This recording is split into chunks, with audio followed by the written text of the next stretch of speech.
Hello student, welcome you all in my YouTube channel dear chemistry. चलिए बेटा, आज की अपनी क्लास को स्टार्ट करते हैं। आज जो हम पढ़ने जा रहे हैं वो सॉलिड स्टेट के सेक्शन सेकंड का लास्ट टॉपिक है, that is called magnetism of solid, यानी मैग्नेटिक प्रॉपर्टी ऑफ सॉलिड पढ़ने जा रहे हैं। इससे प्रीवियस वीडियो में हम लोगों ने electrical property of solid complete कर लिया है। तो जिन बच्चों ने इलेक्ट्रिकल प्रॉपर्टी ऑफ सॉलिड नहीं देखा है, प्लीज वो जाकर के चैनल पे इलेक्ट्रिकल प्रॉपर्टी ऑफ सॉलिड को वॉच करिए। आपको क्लियर हो जाएगा कि इलेक्ट्रिकल प्रॉपर्टी क्यों शो करते हैं। अब जब इलेक्ट्रिकल प्रॉपर्टी क्लियर हो गई तो हमारी अगली कंटेंट बनता है मैग्नेटिक प्रॉपर्टी ऑफ सॉलिड।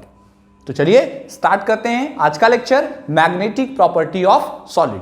सबसे पहले अगर हम मैग्नेटिक प्रॉपर्टी ऑफ सॉलिड की बात करते, बहुत ध्यान से समझिएगा बेटा, magnetic property of solid, magnetic properties of solid. अगर हम किसी भी सॉलिड के मैग्नेटिक प्रॉपर्टी की बात करेंगे, ध्यान से समझना, अगर हम किसी सॉलिड के मैग्नेटिक प्रॉपर्टी की बात करेंगे तो इसका मतलब हम उसे मैग्नेटिक फील्ड के कांटेक्ट में ले जा रहे हैं। चलिए समझते हैं। सपोज करिए एक मैग्नेट है, तो उस मैग्नेट के दो पोल होते हैं, ये तो सबको पता होगा। एक नॉर्थ पोल होता है और एक साउथ पोल होता है। तो ये साउथ पोल ले लेते हैं, ये नॉर्थ पोल ले लेते हैं। अब जब मैग्नेट के अपोजिट पोल को एक दूसरे के कांटेक्ट में ले जाते हैं, ध्यान से सुनिएगा, जब मैग्नेट के अपोजिट पोल को एक दूसरे के कांटेक्ट में ले जाते हैं तो वो एक दूसरे को अट्रैक्ट करते हैं। वहीं पर अगर उनके सेम पोल को एक दूसरे के साथ ले जाएं, अगर N है तो N को ले जाइए, S है तो S को ले जाइए।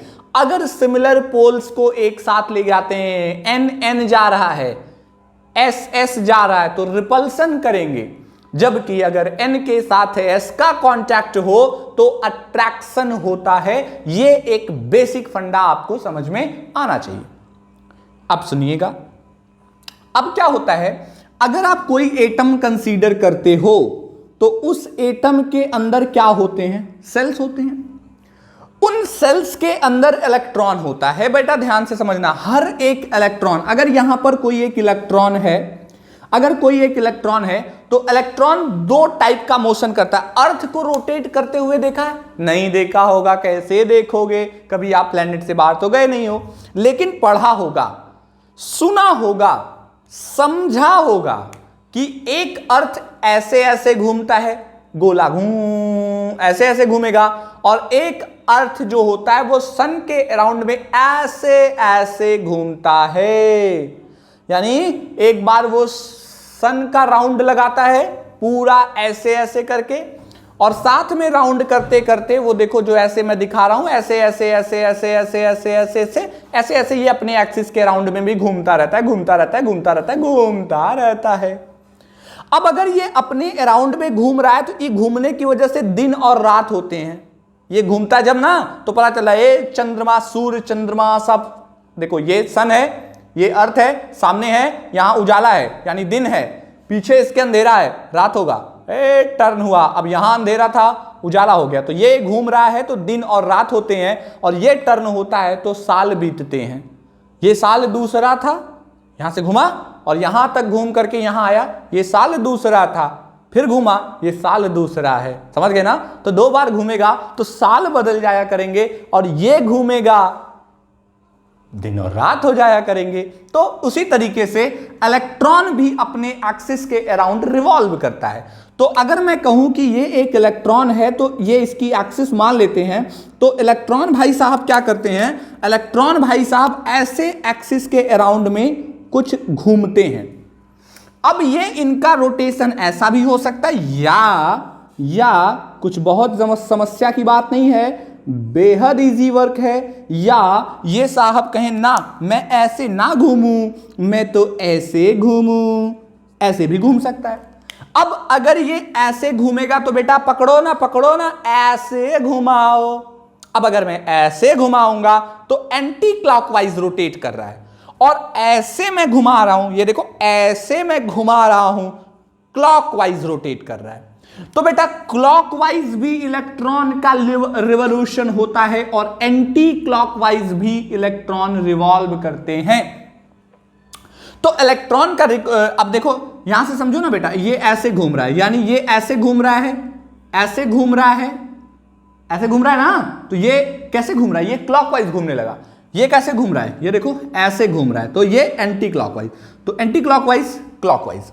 अब बात समझो, अगर मैं कभी आपसे कहूं कि इनका नॉर्थ पोल कहां है और साउथ पोल कहां है, इनका नॉर्थ पोल कहां है और साउथ पोल कहां है, तो जिस डायरेक्शन में घूम रहे हैं उस डायरेक्शन में आप अपनी फिंगर को रखो, ऐसे फिंगर को रखो, और उसका जो आपका थंब होगा, ये जो अंगूठा दिखाई दे रहा है, ये जहां होगा वो उसका साउथ पोल होगा। बेटा फिर से बोल रहा हूं, ये है रोटेशन की डायरेक्शन, जिस डायरेक्शन में इलेक्ट्रॉन घूम कर रहा है वो आपका ये हो गया, और ये वाला जो थंब है ये उसके साउथ पोल को बताने वाला है। तो बेटा इसका साउथ पोल जो है वो ये हो गया और इसका नॉर्थ पोल जो है वो ये हो जाएगा। लेकिन जब बात आप इसकी करने वाले हो, किसकी बेटा, इसकी करने वाले हो, तो अब क्या करना है आपको, अब आपको ऐसे रखना है, और ऐसे रखोगे तो ये कहां होगा, ये डाउनवर्ड जा रहा है, यानी ये साउथ पोल हो जाएगा और ये नॉर्थ पोल हो जाएगा। बात को समझो, बात को समझो। अगर ये मैं कह रहा हूं कि ये साउथ पोल डाउनवर्ड है, अगर मैं बेटा ना ये साउथ पोल डाउनवर्ड है, तो ये हो गया एंटी क्लॉकवाइज और ये हो गया क्लॉकवाइज। तो ये साउथ और नॉर्थ का, इसका मतलब अगर मैं इलेक्ट्रॉन को लेके चलूं तो इलेक्ट्रॉन के अंदर भी तो नॉर्थ और साउथ पोल की कहानी चल रही है। अगर इलेक्ट्रॉन के अंदर नॉर्थ और साउथ पोल की कहानी चल रही है, मतलब इलेक्ट्रॉन भी मैग्नेटिक प्रॉपर्टी को कैरी कर रहा है, इलेक्ट्रॉन भी मैग्नेटिक प्रॉपर्टी को कैरी कर रहा है। अब अगर इलेक्ट्रॉन मैग्नेटिक प्रॉपर्टी को कैरी कर रहा है, तो अगर मैं उस इलेक्ट्रॉन को इनके पोल के बीच बीच में कहीं रख दूं, कहां रख दूं, बीच में, सपोज कर लो कि ये इसका नॉर्थ है और ये इसका साउथ, अभी समझाया हूं बेटा, इलेक्ट्रॉन का भी नॉर्थ और साउथ पोल होता है।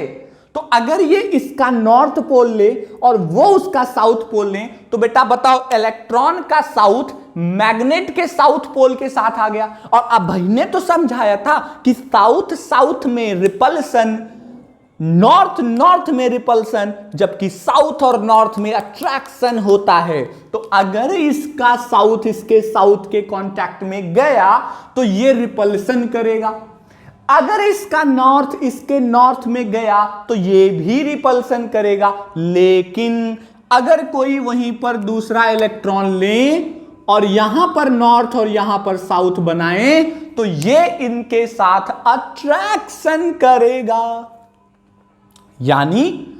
यानी किसी भी कंपाउंड में, अच्छा एक बात बताओ, अगर एक बात बताओ, ऐसे दोनों पेयर्ड हो जाएं, पैचअप कर लें, पैचअप, चल मेरे भाई पैचअप करते हैं, तो ये साउथ इस साउथ से रिपल्सन करेगा, लेकिन वहीं ये वाला इसके साथ अट्रैक्शन करेगा। तो एक मारेगा धक्का, एक आएगा पास, एक भगाएगा एक बुलाएगा, एक भगाएगा एक बुलाएगा। तो बताओ एक भगाएगा और एक बुलाएगा तो एक दूसरे को न्यूट्रलाइज करेगा और मैग्नेटिक फील्ड के अगेंस्ट कोई रिस्पॉन्स नहीं देगा।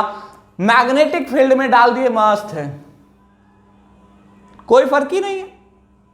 क्यों? क्योंकि जितना इस पे रिपल्सन लग रहा है उतना इस पे अट्रैक्शन लग रहा है। अट्रैक्शन रिपल्सन बोले तो खच खच कैंसिल हो गया। लेकिन जस्ट थिंक अबाउट, अगर एक बात बताओ, अगर ये पेयर्ड के बजाय अनपेयर्ड होता, अगर ये पेयर्ड के बजाय अनपेयर्ड होता, ये तो बात पेयर्ड की हो गई। अच्छा मैं ऐसे ही एक और बना लेता हूं, बेटा ध्यान से समझना, जो मैं बता रहा हूं ये सब बुकों में नहीं मिलने वाला आपको, ये बुक में नहीं मिलेगा बेटा, ये सब कॉन्सेप्ट है, समझो इसको। अगर मैं कहूं कि ये साउथ पोल है और ये आपका ये नॉर्थ पोल है और इसके अंदर सिर्फ एक सिंगल इलेक्ट्रॉन है, कैसा है? सिंगल है। अब सिंगल का मैं मान लेता हूं कुछ भी, आप बोलो ये साउथ है भैया, ये नॉर्थ है, चल मान लिया साउथ है नॉर्थ है। तो एक बात बता, ये इसको रिपल करेगा भाई, बोलो ना, आप समझो ना, ये साउथ है तो साउथ को रिपल्सन करेगा। अब आप कोई भी बता दो, हम आप दुनिया का कोई भी इंसान क्या उस जगह पर रहना चाहता है जहां पर उस पर रिपल्सन फोर्स अप्लाई होता हो? जिन चीजों को वो पसंद नहीं करता, क्या उनके कांटेक्ट में रहना वो चाहता है? आपका भी आंसर वही होगा जो मेरा है, यानी नो। नो, बिल्कुल नहीं। अगर मैं रास्ते से जा रहा हूं और किसी जगह पर कुछ खराब गार्बेज, कूड़ा कचरा करकट जमा हुए हैं और वो गंदी गंदी स्मेल कर रहे हैं, तो हम उस गंदी स्मेल के पास जाना नहीं चाहेंगे। क्यों नहीं जाना चाहोगे भैया? क्योंकि वो गंदा गंदा स्मेल करेगा, और जब वो गंदा गंदा स्मेल करेगा तो आपका मतलब कितने जल्दी आप उस बेकार से सब्सटेंस से दूर हटके भागोगे। यानी जैसे ही आप उसके वेस्ट प्रोडक्ट के कांटेक्ट में आओगे, सटाक से घूम जाओगे, यानी अपने आप को वहां पर शिफ्ट करना चाहोगे जहां पर स्मेल ना आ रही हो। आप बाइक से जा रहे हो, अचानक कोई कूड़ा कचरा जहां फेंका जाता है, खूब ढेर सारा कूड़ा करकट जमा हुआ है, अब आप जा रहे थे एकदम मस्त गाते बजाते धीरे धीरे जा रहे थे, अचानक आपको स्मेल आई, मन घूम गया एकदम। आप बाइक का एक्सीलरेटर तेजी से खींचोगे और सांस को बंद करोगे, मतलब कितने जल्दी आप वहां से निकल जाओ, इस फिरकत में रहोगे। तो मेरे भाई वो सबको ऐसे ही करेंगे, तो कितनी जल्दी वहां से निकल जाएं। तो वही तो ये भी करेगा, खड़ा रहेगा, मार रिपल्सन, मार मुझे, मार रिपल्सन, कितना मारेगा, ऐसा थोड़ी ना बोलेगा। अरे भाई रिपल्सन लग रहा है तो ऐसा करेगा कि वो रिपल्सन किस में बदल जाए? अट्रैक्शन में। क्या आप चाहोगे कि आपसे लोग नफरत करें? क्या हम चाहेंगे हमसे लोग नफरत करें? नहीं, हम भी चाहेंगे हमसे लोग मोहब्बत प्यार करें, आप भी चाहेंगे आपसे भी लोग मोहब्बत प्यार करें, सब लोग एक दूसरे से प्यार करें। तो ऐसा करना चाहेंगे ना, तो ऐसा करने के लिए जो भी पॉसिबिलिटी हो सकेगी बंदे करेंगे। तो ये भी जब देखा कि यहां रिपल्सन हो रहा है तो खुद को फटाक से ओरिएंट कर लेगा और घुमा लेगा, घुमा के ऐसे कर लिया, और मान लो अब ये इसका साउथ पोल हो गया और ये इसका नॉर्थ पोल हो गया। नॉर्थ साउथ कुछ कुछ, साउथ नॉर्थ कुछ कुछ, सब अच्छे अच्छे हो गए। यानी अब इसके बीच में कोई रिपल्सिव फोर्स नहीं लग रहा, यानी ये मैग्नेटिक फील्ड को बुला रहा है, आजा आजा। यहां से मैग्नेटिक आ रही है और पास होकर चली जा रही है, मैग्नेटिक आई गई ऐसे पास हो रही, पूरी मैग्नेटिक फील्ड इसमें से पास हो रही है। लेकिन यहां समझो कोई फर्क ही नहीं पड़ता, आया आया, कोई मतलब ही नहीं है। तो यानी ये कोई फर्क नहीं कर रहा, ये कर रहा है। तो अब मैं यहां पे समझाता हूं बेटा, ये जो मैंने कहा, तो ये इलेक्ट्रॉन कहीं ना कहीं कैसे इलेक्ट्रॉन हो गए? ये इलेक्ट्रॉन हो गए पेयर्ड इलेक्ट्रॉन हो गए। कैसे हो गए? पेयर्ड इलेक्ट्रॉन हो गए। और ये बेटा कौन सा इलेक्ट्रॉन हो गया? अनपेयर्ड इलेक्ट्रॉन हो गया। अब समझो, यानी अगर किसी एटम के पास अनपेयर्ड इलेक्ट्रॉन होता है, वंस अगेन, अगर किसी एटम के पास अनपेयर्ड इलेक्ट्रॉन होता है तो वो मैग्नेटिक फील्ड की तरफ अट्रैक्ट होता है, या यूं कह लो कि उसमें से मैग्नेटिक फील्ड पास आउट हो जाती है। मैग्नेटिक फील्ड की तरफ अट्रैक्ट होता है या मैग्नेटिक फील्ड पास आउट हो जाती है, कोई फर्क नहीं, बात एक ही है। लेकिन अगर किसी के पास पेयर्ड इलेक्ट्रॉन होते हैं तो वो मैग्नेटिक फील्ड से कोई अट्रैक्शन या रिपल्सन नहीं दिखाता, यानी वीकली अट्रैक्ट होता है। बोल लो वीकली, ना तो अट्रैक्शन ना तो रिपल्सन, कोई फर्क नहीं पड़ता उसे मैग्नेटिक फील्ड में रखने पर। यानी अगर किसी भी सब्सटेंस में सारे इलेक्ट्रॉन पेयर्ड हैं तो उस पे ऊपर मैग्नेटिक फील्ड अप्लाई करने पर कोई फर्क नहीं पड़ने वाला। लेकिन अगर उसके पास अनपेयर्ड इलेक्ट्रॉन है और आपने मैग्नेटिक फील्ड अप्लाई की तो फर्क पड़ता है, फर्क पड़ता है। तो ये ध्यान रखेंगे, फर्क पड़ता है। समझ गए कि नहीं? समझ गए कि नहीं? समझ गए होगे। अनपेयर्ड इलेक्ट्रॉन है तो फर्क पड़ता है, पेयर्ड है फर्क नहीं पड़ता। वो क्या कहते बेटा, आप अकेले जा रहे हो रास्ते में, अकेले हो, कोनो काम किए, दो लोग देख लिए, अरे फर्क पड़ता है, डर लगने लगेगा, सब मार देंगे, भाई भाई मारेंगे, 4-5 बम उलट जाएंगे यहीं पे, यानी डर लगेगा। लेकिन सोचो उसी बाइक पे 2-3 बैठे थे, तंचो कोनो गर्मिया तुरंत तब आ जाएंगे, एकदम मार के बस सही कर देंगे तुमको। कहें? क्योंकि आप पेयर्ड हो, ज्यादा लोग हो तो फर्क नहीं पड़ता कि कौन क्या बोल रहा है, लेकिन अकेले हो तो फर्क पड़ेगा ना, यही बात समझिएगा। सिंगल है तो टेंशन है, यानी मैग्नेटिक फील्ड अप्लाई करने पर उसके अगेंस्ट रिस्पॉन्स देगा, लेकिन ये मैग्नेटिक फील्ड अप्लाई करने पर कोई रिस्पॉन्स नहीं देगा, क्योंकि ये क्या है, पेयर्ड है। तो अब मैं समझाता हूं, दो वर्ड यहां से आते हैं मैग्नेटिक प्रॉपर्टी को समझने के लिए। एक को बोला जाता है पैरामैग्नेटिक, एक को क्या बोलते हैं, पैरामैग्नेटिक बोलते हैं, और दूसरे को डायामैग्नेटिक बोलते हैं, डायामैग्नेटिक बोलते हैं। तो बेटा पैरामैग्नेटिक और डायामैग्नेटिक में डिफरेंस क्या होता है? पैरामैग्नेटिक सब्सटेंस वो सब्सटेंस होते हैं, पैरामैग्नेटिक सब्सटेंस वो सब्सटेंस होते हैं जो मैग्नेटिक फील्ड की तरफ अट्रैक्ट होते हैं। इन शॉर्ट बोलें दे हैव अनपेयर्ड इलेक्ट्रॉन। सीधी बात समझो, दे हैव अनपेयर्ड इलेक्ट्रॉन। अब बताओ, अगर इनके पास अनपेयर्ड इलेक्ट्रॉन हैं तो क्या करेंगे, समझा ही चुका हूं। और यहां पर समझ लो कि they have paired electron, they have paired electron. तो इनके पास सारे इलेक्ट्रॉन कैसे होते हैं, पेयर्ड होते हैं बेटा। जिनके पास सारे इलेक्ट्रॉन पेयर्ड होते हैं, मैग्नेटिक फील्ड लगे ना लगे कोनो फर्क नहीं पड़ता।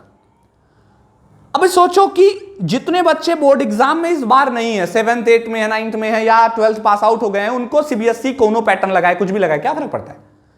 फर्क किसके ऊपर पड़ रहा है, जो उस क्राइटेरिया में है। तो डायामैग्नेटिक सब्सटेंस वो होते हैं जिनके पास सारे इलेक्ट्रॉन पेयर्ड होते हैं। और पेयर्ड की कहानी समझाया ना कि नॉर्थ और साउथ पोल लगाने से उनके ऊपर कोई फर्क नहीं पड़ने वाला।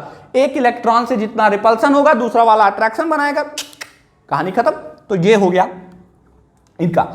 इनका समझे पैरामैग्नेटिक का। तो पैरामैग्नेटिक में क्या होता है, अनपेयर्ड होते हैं भाई। अनपेयर्ड है तो सिंगल है, हमेशा क्या करेगा, अपने आप S को मैग्नेटिक फील्ड के N के पास कर देगा, और अपने N को मैग्नेटिक फील्ड के अपना NS समझा चुका हूं NS क्या होता है, इलेक्ट्रॉन का, कर देगा, और अपने रिपल्सन को अट्रैक्शन में बदल देगा। यानी हर समय मैग्नेटिक फील्ड उसमें से पास आउट होगी, तो वो पैरामैग्नेटिक होगा। डाया और पैरा समझ गए होंगे। अब इसमें हम 3 और कैटेगरी अटैच करते हैं, उन पे डिस्कस करते हैं। तो पहले ये बात इतनी क्लियर हो गई हो आपको, तो फिर मैं इनको इरेज करूंगा, फिर मैं उस पे चलता हूं। तो इतना सोच समझ लीजिए। अगर आपको लगता है कुछ काफी इजी है, कोई बहुत टेंशन की बात नहीं है, फिर इतना नोट करिए, आगे बढ़ते हैं तुरंत। चलिए जल्दी से आगे बढ़ते हैं। आइए देखिए, अब आपको मैं पैरा और डाया तो समझा चुका, और ये क्लास 11th से भी पढ़ते हुए आ रहे हैं। अब यहां सॉलिड स्टेट में 3 और प्रॉपर्टियां शो होती हैं बेटा, 3 और प्रॉपर्टी शो होती है, ध्यान से सुनिएगा। 3 प्रॉपर्टी कौन कौन शो होती हैं? अच्छा, डाया पैरा का केस समझ में आ गया ना, अनपेयर्ड इलेक्ट्रॉन है। जैसे अगर मैं कहूं सोडियम की, और मैं यहीं पे बात करूं मैग्नीशियम की, ध्यान से सुनिएगा बेटा। अगर मैं बात करूं सोडियम और मैग्नीशियम की, तो सोडियम का एटॉमिक नंबर 11 होता है और मैग्नीशियम का एटॉमिक नंबर 12 होता है। अब अगर मैं इसका इलेक्ट्रॉनिक कॉन्फ़िगरेशन करूं तो 1s2 2s2 2p6 3s1 3s1, और यहां देखो 1s2 2s2 2p6 3s2। अब काउंट करो, 2 2 4 और 6 10 और 2 12, 2 2 4 और 6 10 1 11।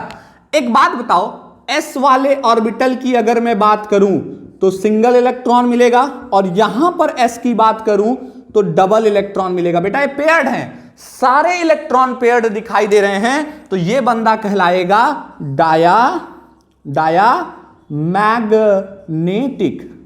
और ये बंदा कहलाएगा पैरामैग्नेटिक।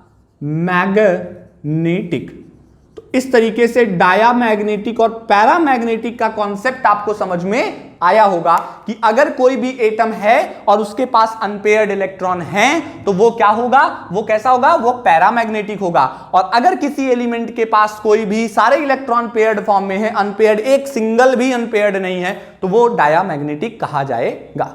ठीक है, तो इसको हटा देते हैं और आपको फिर बताते हैं वो जो मैं बताने जा रहा था। चलिए अब देखिए, अब हम बात करने वाले हैं फेरोमैग्नेटिक, फेरीमैग्नेटिक और एंटी फेरोमैग्नेटिक सब्सटेंस की। ध्यान सुनो, फेरो, फेरी, एंटी फेरोमैग्नेटिक। ठीक है, तो हमारे पास 3 और होते हैं। पहले फेरी, एंटी फेरो, ध्यान से सुनिएगा, मैं फिर से बता दूं।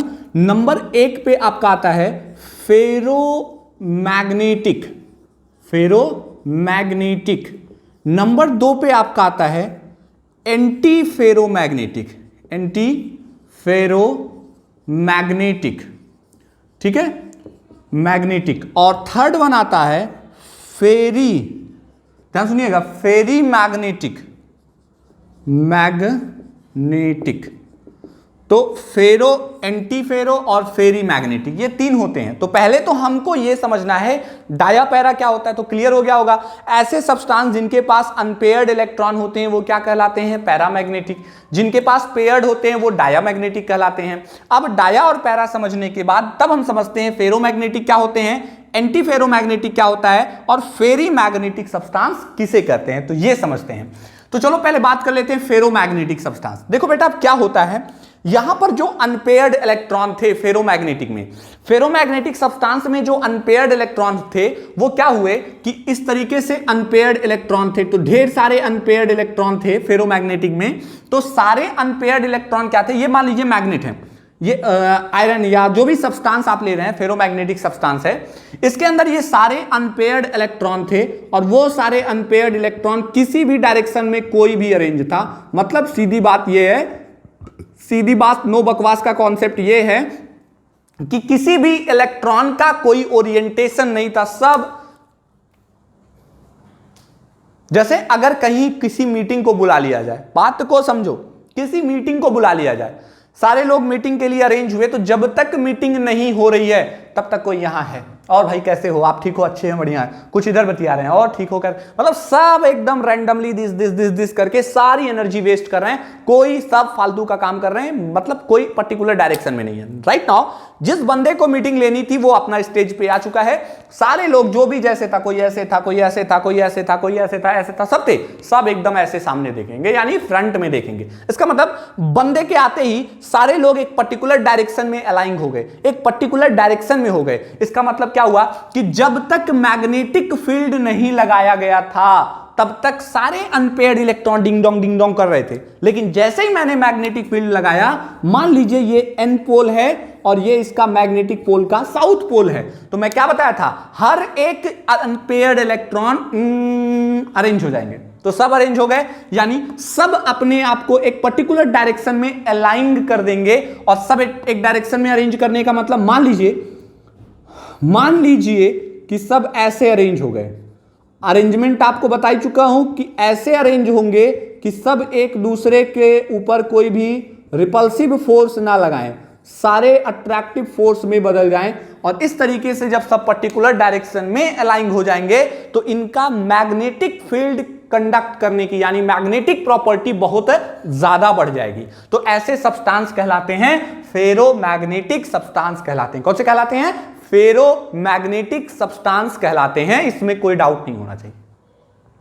अच्छा भाई, इनकी खास बात और क्या होती है कि जब तक मैग्नेटिक फील्ड अप्लाई होता है तब तक तो ये मैग्नेटिक प्रॉपर्टी दिखाते ही दिखाते हैं। बेटा अगर मैग्नेटिक फील्ड को हटा भी लिया जाए तो भी कुछ टाइम तक, मैं ये नहीं कर रहा हूं फिर लॉन्ग लाइफ तक चलते जाएंगे, फिर भी कुछ टाइम तक इनके अंदर इनकी मैग्नेटिक प्रॉपर्टी बियर्ड होती है। वो क्या होता है कि सारे अलाइन थे, तब तक पता चला मीटिंग वाला चला गया, लेकिन ये सब मगन है, एकदम ध्यान में खोए हुए, बढ़िया लग रहा है, अच्छा है, अच्छा अच्छा है।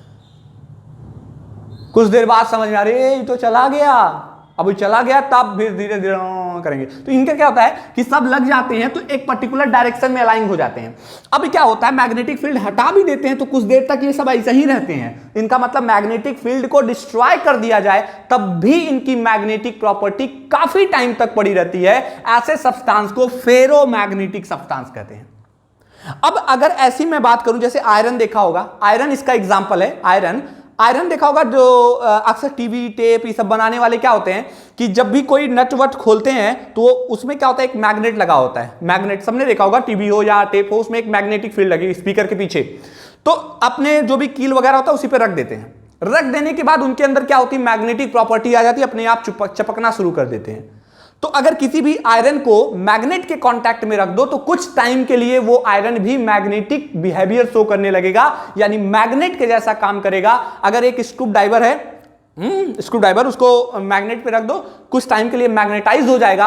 अब अगर आप उसके पास वो कील या जो भी नट वगैरह है ले जाओगे तो वो उसको अट्रैक्ट कर लेगा। तो ये खासियत होती है फेरोमैग्नेटिक सब्सटेंस की कि वो कुछ टाइम के लिए मैग्नेटिक प्रॉपर्टी को परमानेंटली बियर्ड कर लेते हैं और हमेशा हो जाता है। बेटा काफी इंपॉर्टेंट है फेरोमैग्नेटिक सब्सटेंस। अगर मैं इसके एग्जाम्पल की बात करूं तो एग्जाम्पल में आप क्या ले सकते हैं? एग्जाम्पल में आप कोबाल्ट ले सकते हैं। कौन ले सकते हैं? कोबाल्ट ले सकते हैं। कोबाल्ट के साथ साथ निकल ले सकते हैं। आयरन को मैं ऑलरेडी बोल दिया, आयरन लिया जा सकता है। CrO2 ले सकते हैं। ये सब इसके कुछ फेमस एग्जाम्पल हैं जो फेरोमैग्नेटिक सब्सटेंस को दिखाते हैं। याद रखिएगा, अपने मन से कोनो एग्जाम्पल मत बोल दीजिएगा कि ये इसका भी होगा, क्योंकि ये सारी चीजें एक्सपेरिमेंटली पता चली है कौन फेरो है, क्योंकि आप तो जाके देख नहीं पाओगे, बस अनपेयर्ड है। अब अनपेयर्ड इलेक्ट्रॉन आयरन में है तो ये पैरामैग्नेटिक भी तो हो सकता है, लेकिन पैरामैग्नेटिक के साथ साथ ये फेरोमैग्नेटिक सब्सटेंस है, ये ध्यान देना है। ठीक है, अब आगे बढ़ते हैं। एंटीफेरो में क्या होता है बेटा? एंटीफेरो में क्या होता है कि मान लेते हैं एक इधर है, एक इधर है, फिर इधर है, फिर इधर है, फिर इधर है, फिर इधर है, फिर इधर है, फिर इधर, मतलब इक्वल नंबर में क्या होते हैं? सब पेयर्ड होते हैं। ये जो अनपेयर्ड इलेक्ट्रॉन थे ना, इक्वल नंबर में आ जाते हैं। इक्वल नंबर का मतलब एक ऊपर है तो फिर एक नीचे, फिर एक ऊपर, फिर एक नीचे। तो अब क्या होगा? इसका अगर ये n है तो इसका ये n होगा, फिर n तो फिर n, फिर n तो फिर n, फिर n तो फिर n। अब क्या हो रहा है? n cancel, n cancel, cancel, cancel. तो नेट मैग्नेटिक फील्ड कैंसिल हो जाती है। अनपेयर्ड इलेक्ट्रॉन होने के बावजूद भी ये इलेक्ट्रिक मैग्नेटिक फील्ड में कोई रिस्पांस नहीं देते। ऐसे सब्सटेंस एंटी फेरोमैग्नेटिक सब्सटेंस कहलाते हैं। मतलब उनके पास अनपेयर्ड है, उनको दिखाना चाहिए था, मैग्नेटिक प्रॉपर्टी शो करनी चाहिए थी, लेकिन नहीं किए। क्यों नहीं किए? क्योंकि उनके इलेक्ट्रॉन सब ऐसे कुछ अरेंज हो गए, ऐसे अरेंज हो गए तो सब एक दूसरे को कैंसिल आउट करने लगे। तो ऐसे सब्सटेंस को एंटी फेरोमैग्नेटिक सब्सटेंस कहते हैं। और एग्जांपल में हम इनके ले सकते हैं MnO, मैग्नीज ऑक्साइड ले सकते हैं। MnO इनका एक एग्जांपल हो सकता है। कुछ ऐसे ही फेरोमैग्नेटिक। अब इनमें क्या होता है? इनमें अनइक्वल नंबर, इनमें इक्वल था, अनइक्वल, जैसे 2 ऊपर हुआ तो चलो 1 ठो नीचे हो गया, फिर 2 ठो मान लो ऊपर हुआ तो 1 ठो नीचे हो गया। कुछ इस तरीके से इनमें अरेंजमेंट होता है, तो ये कहलाते हैं एंटी फेरी मैग्नेटिक। तो अब जैसे ये कैंसिल हुआ, ये कैंसिल हुआ, ये कैंसिल हुआ, तो हम जितना एक्सपेक्ट कर रहे थे, हाँ भाई इतना आना चाहिए, उतना तो नहीं आया, उससे कम आया। ई का था हमारा एक्सपेक्टेशन बहुत ज्यादा था, ये कुछ नहीं दिया, कुछ भी नहीं दिया। यहां एक्सपेक्टेशन तो ज्यादा था, उतना तो नहीं दिया, उससे थोड़ा कम दिया, बट दिया। वो कहते हैं ना, ये तो कुछ नहीं पढ़ा, लेकिन ऐसा नहीं एकदम नहीं पढ़ा, पढ़ा थोड़ा बहुत। एक तो है साल भर पढ़ाया लिखा है, कुछ नहीं पढ़ा, एकदम फेल हो गया, बर्बाद कर दिया पूरी सिस्टम है। हाउ है ही है कौन? एंटीफेरो। ई का है साल भर पढ़ाया, पढ़ा बहुत अच्छा तो नहीं किया, हाँ ठीक है एवरेज चलाऊ किया, तो ई है फेरोमैग्नेटिक। और फेरो तो टॉपर वाला है भैया, 90+ वाला है, जबरदस्त रैंक वाला है। फेरोमैग्नेटिक सब्सटेंस होते हैं, एक्सपेक्टेशन से भी ज्यादा इलेक्ट्रॉन धुआंधार एकदम देते हैं मैग्नेटिक प्रॉपर्टी, तो ये फेरोमैग्नेटिक होते हैं। इतना समझ में आ गया होगा। अनपेयर्ड इलेक्ट्रॉन होंगे तो पैरा, अनपेयर्ड नहीं होंगे तो डाया। अब यहां पर उसके बाद अनपेयर्ड होने पर क्या होता है कि ये 3 कैटेगरी में होते हैं। फेरोमैग्नेटिक होते हैं, एंटीफेरो होते हैं और फेरी मैग्नेटिक होते हैं। फेरोमैग्नेटिक क्या होते हैं? इनके पास अनपेयर्ड इलेक्ट्रॉन होते हैं, मैग्नेटिक प्रॉपर्टी भी दिखाते हैं, बट मैग्नेटिक प्रॉपर्टी फील्ड हटा लेने के बाद भी अगर उनके अंदर मैग्नेटिक प्रॉपर्टी रह जाती है तो वो हो जाते हैं फेरोमैग्नेटिक। एंटी में क्या होता है कि जितना अनपेयर्ड है लेकिन मैग्नेटिक प्रॉपर्टी नहीं दिखा रहा, ये हो गया। यहां अनपेयर्ड ज्यादा, एक्सपेक्टेशन ज्यादा थी, कम शो करता है तो फेरी, कम करे तो फेरी, करबे ना करे एंटीफेरो, और बहुत ज्यादा करे और मैग्नेटिक फील्ड हटा लेने पर भी मैग्नेटिक प्रॉपर्टी रहे तो फेरो। जब तक मैग्नेटिक फील्ड है तब तक दिखा रहा है, मैग्नेटिक फील्ड हटा दिए खत्म हो गया पैरामैग्नेटिक। और डाया में होता ही नहीं है। इस तरीके से आपके ये कंपाउंड क्लियर होते हैं कि कौन कैसे क्या होता है। ये 5 कैटेगरी के होते हैं। ये समझ में आपको आ गया होगा उम्मीद है। तो ठीक है, ये अब उसमें क्या होता है, एक वर्ड होता है क्यूरी टेम्परेचर। हाँ, यहां पर भी अगर मैं बात करूं तो फेरी मैग्नेटिक का एग्जांपल याद रखो, Fe3O4, ये इनके खास एग्जांपल है, याद रखिएगा, भूलिएगा नहीं। ठीक है, तो बेसिकली आप ऐसे समझ लो, MnO मिल जाए तो एंटीफेरो, Fe3O4 मिल जाए तो फेरोमैग्नेटिक, बाकी अगर कोनो मिले तो मार देना फेरोमैग्नेटिक पे, ज्यादातर केसेस में यही आने वाला है। अब एक वर्ड आता है क्यूरी टेम्परेचर। मैं फिर से बता दूं कौन सा टेम्परेचर? Curie temperature. मैं इसको हटा दे रहा हूं, इसकी तो कोई जरूरत है नहीं। तो क्यूरी टेम्परेचर क्या होता है? मैं ऐसे ही वर्ड में ही है क्यूरी टेम्परेचर, कभी कभी पूछ लेता है। तो क्यूरी टेम्परेचर कौन सा टेम्परेचर होता है हम समझते हैं। क्यूरी टेम्परेचर, तो याद रखना बेटा, ऐसा टेम्परेचर जिस पर किसी भी मैग्नेटिक सब्सटेंस को हीट करो और वो अपनी मैग्नेटिक प्रॉपर्टी को क्या कर दे, लॉस कर दे। आप उसे हीट करो और वो अपनी मैग्नेटिक प्रॉपर्टी को लॉस कर देता हो, ऐसे टेम्परेचर को क्यूरी टेम्परेचर कहते हैं। यानी जिस टेम्परेचर पे ये सारे कंपोनेंट, ये जो फेरो था, एंटी फेरो या फेरी था, सब पैरामैग्नेटिक सब्सटेंस का बिहेवियर शो करने लगे, वो कहलाता है क्यूरी टेम्परेचर कहलाता है। दैट सिंपल, एकदम आसान है। तो ये क्यूरी टेम्परेचर हो गया। This is all about what, magnetic property of solid. इस तरीके से आपका सॉलिड स्टेट का ये सेकंड पोर्शन पूरी तरीके से कंप्लीट होता है। अगर आपको कोई प्रॉब्लम हुआ हो तो कमेंट सेक्शन में बताइएगा वो प्रॉब्लम हुई है। अदरवाइज अगर आपको पूरी बात समझ में आ गई है तो आपके लिए बहुत बहुत थैंक यू, धन्यवाद।